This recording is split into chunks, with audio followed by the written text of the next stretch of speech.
പ്രിയമുള്ളവരെ, ഞാൻ Sangeetha Lakshmana. Kerala high court advocates association elections 2025 president സ്ഥാനത്തേക്കുള്ള 3 സ്ഥാനാർത്ഥികളിൽ ഒരാളാണ് ഞാൻ.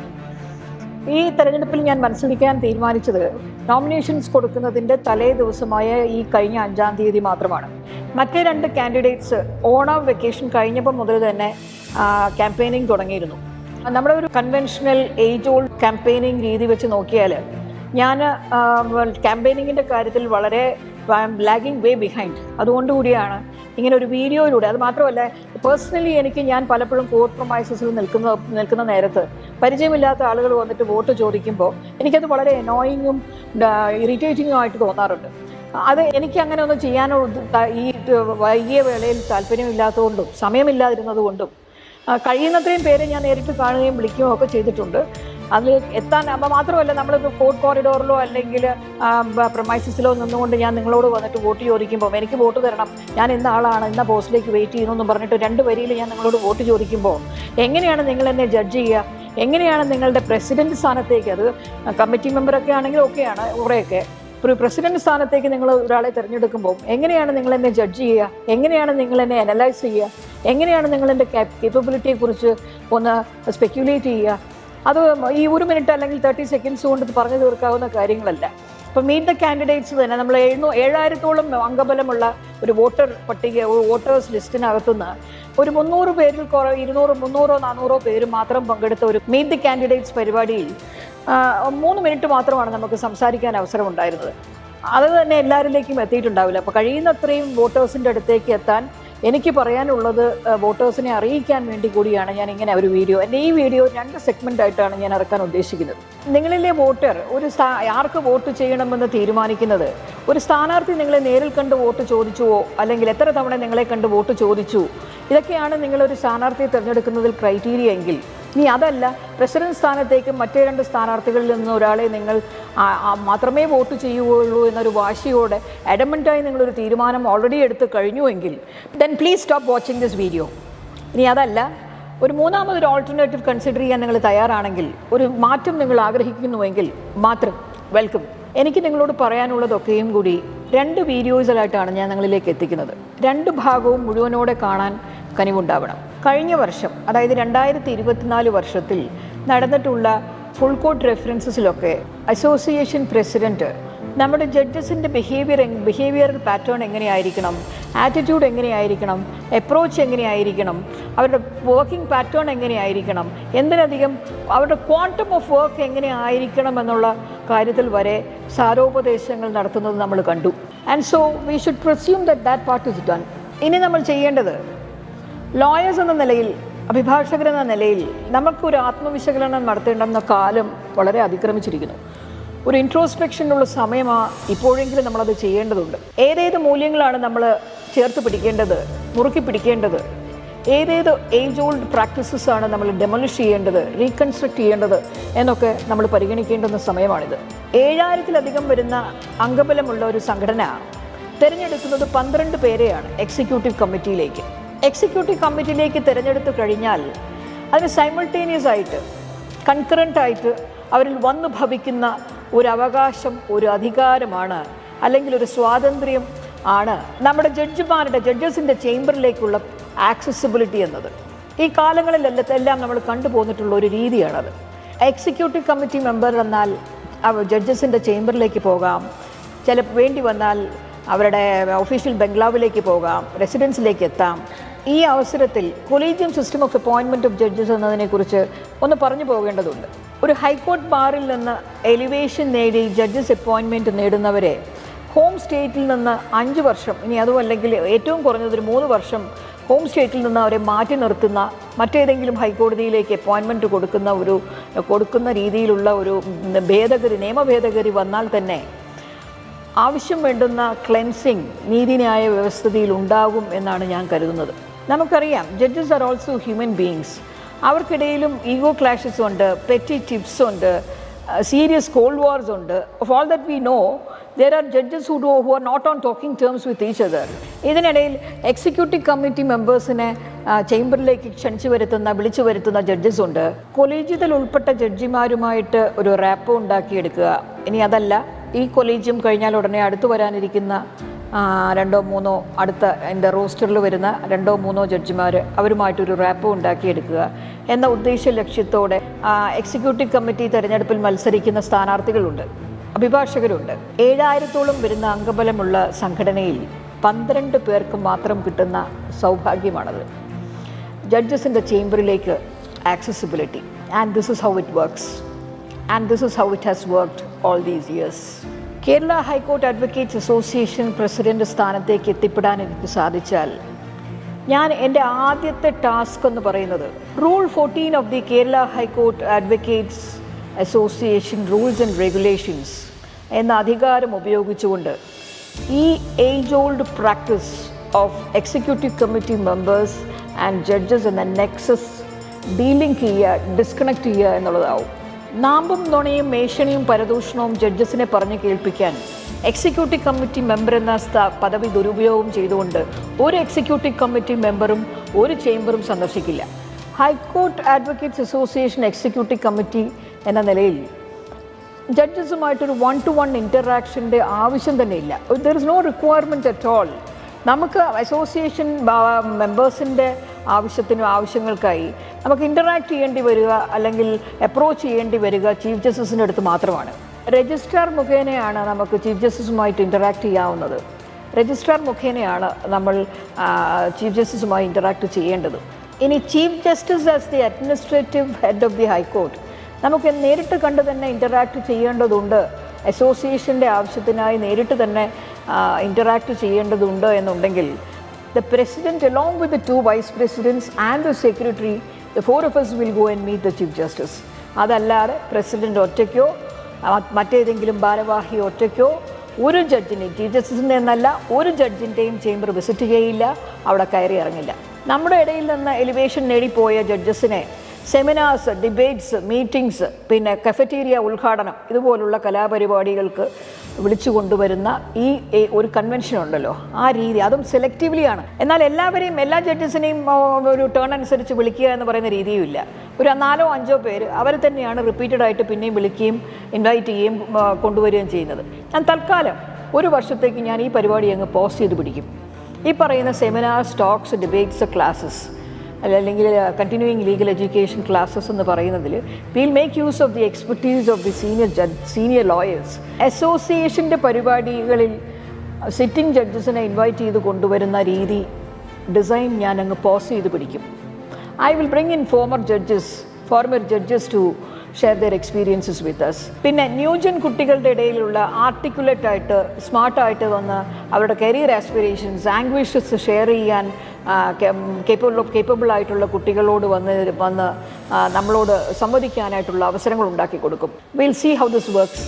ലോയർ ഫ്രറ്റേണിറ്റി എന്നത് as members of the bar outside the court proceeding, court hall, beyond the court proceeding, we are no way inferior to judges. Judges executive committee മെമ്പേഴ്സിനെ വിളിക്കേണ്ട കാര്യമില്ല. വിളിച്ചാൽ തന്നെ executive committee members അവരുടെ ചേംബറിലേക്ക് പോകേണ്ട കാര്യവുമില്ല. ഇനി അതല്ല, എക്സിക്യൂട്ടീവ് കമ്മിറ്റി മെമ്പേഴ്സുമായിട്ട് ഇൻ്ററാക്ട് ചെയ്യണമെന്ന് ഏതെങ്കിലും ജഡ്ജിന് തോന്നിയാൽ, ആവശ്യം വന്നാൽ, they can contact the executive committee office through their private secretary, take an appointment and come and meet the executive committee members in absolute, in its entirety at the executive committee meeting room.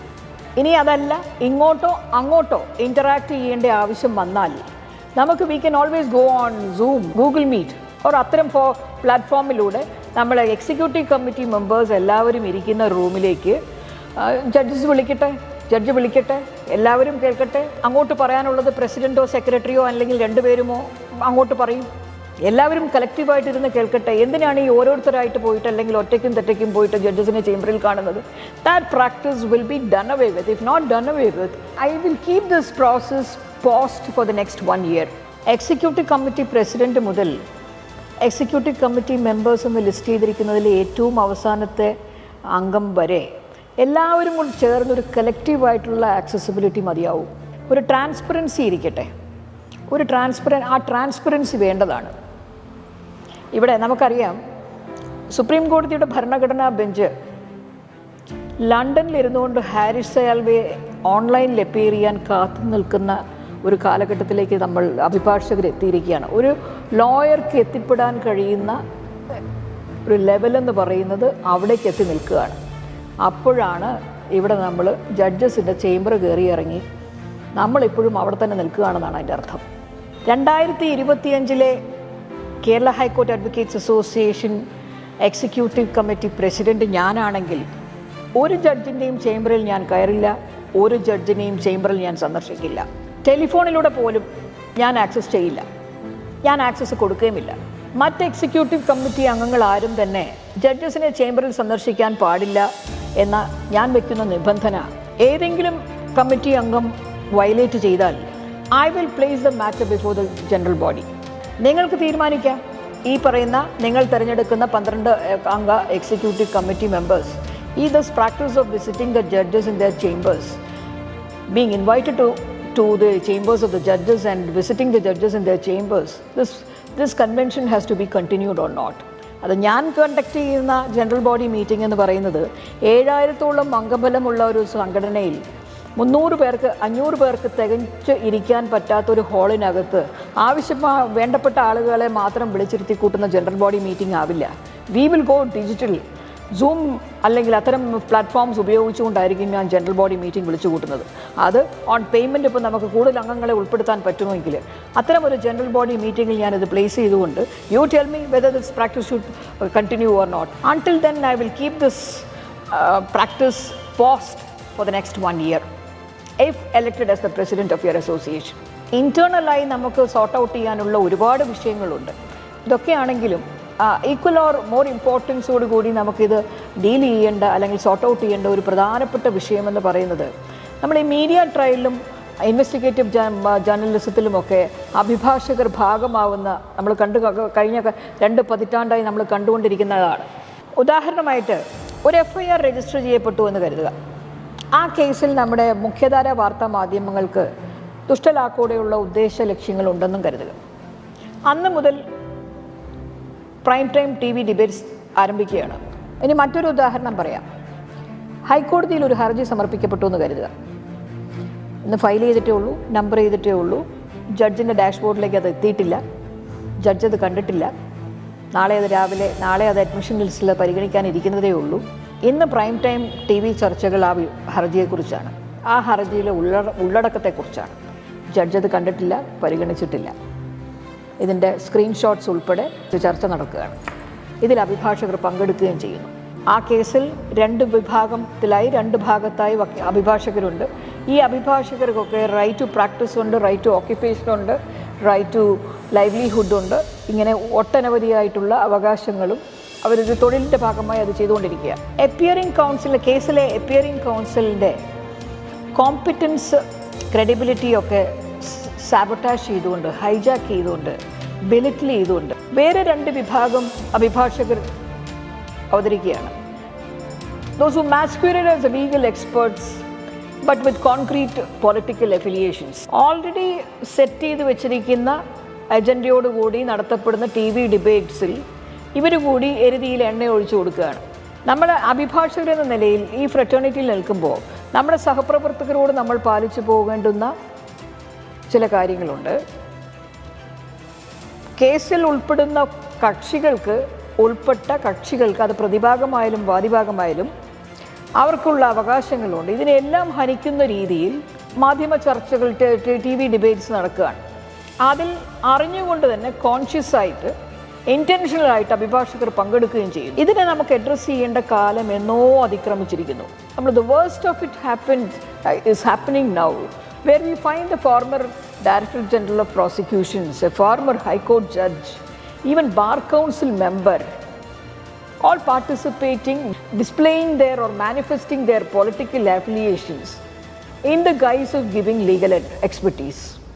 Initiatives will be made by me to bring in a panel consisting of senior lawyers, new-gen lawyers and legal experts to formulate the guidelines to be followed by lawyers in this regard.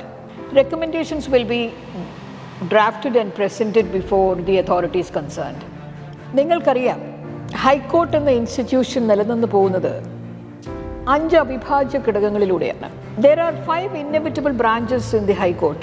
High Court staff judges, lawyers, advocate clerks, advocate generals office. ഈ 5 ഘടകങ്ങളിൽ 5 ബ്രാഞ്ചസിൽ ഒരെണ്ണം ഒഴിവാക്കിക്കൊണ്ട് അല്ലെങ്കിൽ മാറ്റി നിർത്തി വെച്ചുകൊണ്ട് ഹൈക്കോടതിയുടെ പ്രവർത്തനം മുഴുമിപ്പിക്കാനാവില്ല. ഹൈക്കോടതിയുടെ പ്രവർത്തനം നിന്നു പോവുക തന്നെ ചെയ്യും.